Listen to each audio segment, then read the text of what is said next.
तो हेलो दोस्तों, आज की मैं इस वीडियो में लेके आया हूँ आपको एनसीईआरटी की बुक से chapter real number class 10th का। तो सभी मेरे दोस्त लोग देखेंगे, ये है chapter real number. Chapter real number. Chapter real numbers.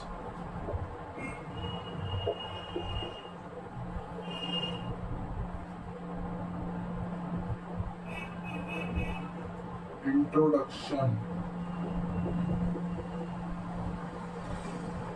Introduction.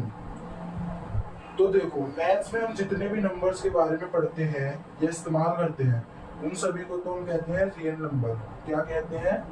Real number. जितने भी हम मैथ्स में नंबर्स के बारे में पढ़ते हैं, ये इस्तेमाल करते हैं, उन सभी को हम कहते हैं रियल नंबर्स। ठीक है। फिर हमारा आता है आसान शब्दों में कहे तो हर वो नंबर जिसे हम एक नंबर लाइन पर दिखा सकते हैं, जैसे कि ये है 0, 1 2 3 4 5। नंबर लाइन पे जिसे भी हम दिखा सकते हैं वही सब रियल नंबर्स होते हैं। नंबर लाइन पे राइट साइड तो हमारे होते हैं पॉजिटिव नंबर्स और लेफ्ट साइड होते हैं हमारे नेगेटिव नंबर्स। तो इतना सबको समझ में आ गया हो तो आगे बढ़ते हैं हम। फिर हमारा आता है नेचुरल नंबर्स। क्या आता है बच्चों? नेचुरल नंबर्स, जो हमारे नॉर्मल गिनती वाले नंबर्स होते हैं, जो एक से शुरू होते हैं, यानी कि आसान शब्दों में हम कह सकते हैं काउंटिंग नंबर्स। क्या था हमारा? Natural numbers. क्या था हमारा? Natural numbers. इन्हें हम कहते हैं काउंटिंग नंबर्स। क्या कहते हैं? काउंटिंग नंबर्स, जो स्टार्ट होते हैं 1 से। ठीक है। काउंटिंग नंबर्स, ये है आपको एग्जाम्पल। सेकंड आता है हमारा होल नंबर्स। क्या आता है? Whole numbers. होल नंबर्स आता है हमारा जब हम ऊपर वाले नेचुरल नंबर के साथ 0 को भी जोड़ लेते हैं, यानी कि जैसे ये हमने नंबर लिखा है, इसमें हमने 0 जोड़ लिया यानी कि 0। इसमें अगर हमने 0 जोड़ लिया तो यही हमारे बन जाते हैं होल नंबर्स। ठीक है। तीसरा आता है हमारा इंटीजर्स। क्या आता है? इंटीजर्स। इस ग्रुप में सारे होल नंबर्स तो आते ही हैं, देखो। साथ ही सारे माइनस वाले नंबर्स जैसे कि नेगेटिव नंबर्स भी आ जाते हैं। इसमें कोई भी पॉइंट या इसमें कोई भी डेसिमल या फ्रैक्शन वाला नंबर नहीं होता है। जैसे एग्जाम्पल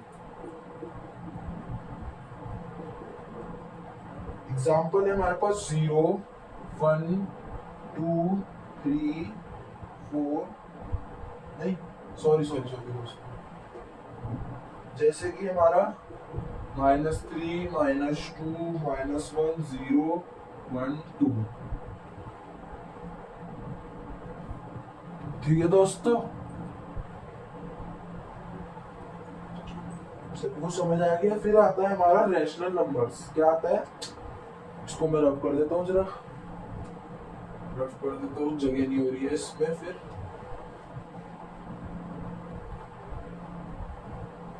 फिर आता है हमारा 4th नंबर पे रैशनल नंबर्स। रैशनल नंबर्स वो नंबर होते हैं जिन्हें हम फ्रैक्शन यानी p/q की फॉर्म में लिख सकते हैं। यहाँ पर जो p और q है ना, ये दोनों नॉर्मल नंबर्स होते हैं। p और q कौन से नंबर्स होते हैं? नॉर्मल, यानी कि इंटीजर्स होते हैं। और सबसे जरूरी बात, नीचे वाला नंबर q, जो ये नीचे वाला नंबर है q, ये कभी भी 0 नहीं होना चाहिए। ये कभी भी 0 नहीं होना चाहिए। 0 नहीं होना चाहिए। तो आशा करता हूँ सभी को रेशनल नंबर समझ आ गया होगा। फिर आता है हमारा, इसके एग्जाम्पल देखो।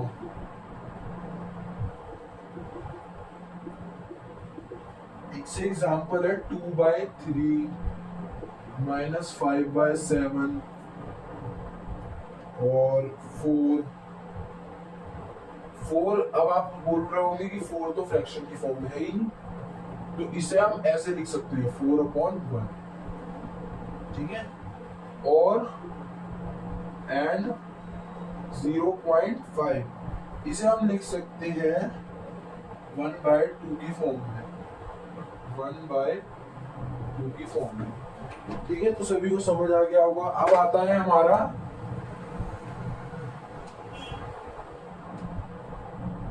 हमारा इरेशनल नंबर। क्या आता है 5th नंबर पे? Irrational numbers.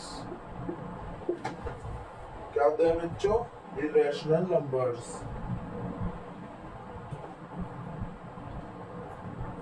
ये वो नंबर्स होते हैं जिन्हें हम p/q यानी कि फ्रैक्शन की फॉर्म में नहीं लिख सकते। अगर हम इनका पॉइंट यानी कि डेसिमल वैल्यू निकाले तो वो कभी खत्म नहीं होता और ना ही कभी रिपीट होता है। समझ आ गया होगा आपको?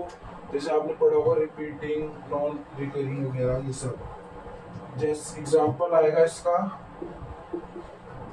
√2, √3, √5 और सबसे एंड पाई। ये तो है इरेशनल नंबर के एग्जांपल्स।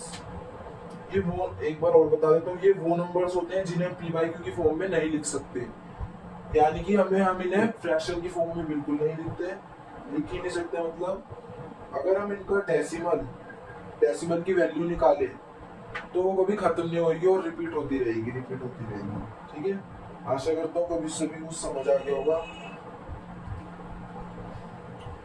आसान भाषा में नंबर सिस्टम के दो सबसे बड़े ग्रुप होते हैं। रैशनल नंबर, जिसके अंदर नेचुरल नंबर आता है, नेचुरल और होल और इंटीजर सब आ जाते हैं, और इरेशनल नंबर। जब हम इन दोनों बड़े ग्रुप्स को एक साथ मिला देते हैं तो वो सब मिलकर रियल नंबर्स का पूरा ग्रुप बना देते हैं। तो आशा करता हूँ सभी को समझ आया होगा, ठीक है। मिलते हैं फिर नेक्स्ट वीडियो में मिलते हैं एक्सरसाइज 1.1 के साथ। तो सभी एक्सरसाइज 1.1 को देखना और सभी समझना।